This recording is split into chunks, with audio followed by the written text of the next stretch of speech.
Hello and welcome to another fun-filled edition of Adam's Music Box, where today I want to talk about an album that is one of the very best albums of the 70s, and I think one of the very best of all time. And this was from the soulful pop singer-songwriter Boz Scaggs.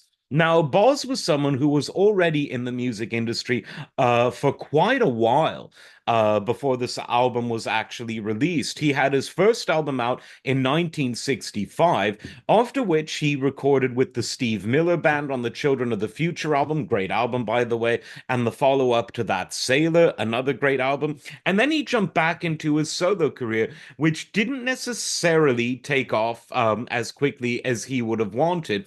But 1974's Slow Dancer did pretty well on the charts, but it was the following year when he released an album that really took the music industry by storm. And this was Silk Degrees. You could call it the perfect album. It went platinum, I think, four or five times, absolutely huge.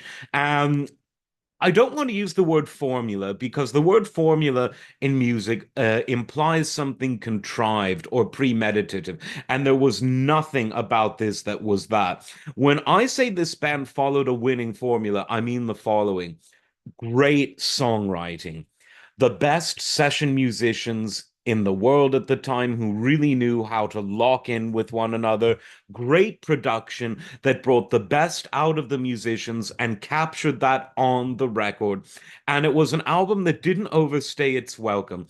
It wasn't some sprawling double album, it was just the perfect length. It had the right number of songs, the right amount of variety between the songs, the right amount of consistency between the songs. Simply one of the best albums. And if you like Toto, well, around half of them or so are on the album. David Paich, the great keyboard player from Toto, he's on the record. Joe Porcaro is on percussion. Jeff Porcaro is, of course, on the drums. David Hungate, the original bass player for Toto, on the bass. So you've got most of the original Toto lineup right there on the album.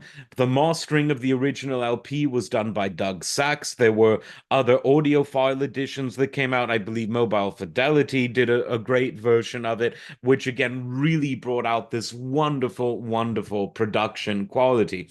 And when you listen to a song, I mean, I'm sure that you've heard a lot of these songs. Harbor Lights is a beauty. What can I say is great. Lowdown is just, a groovy as hell.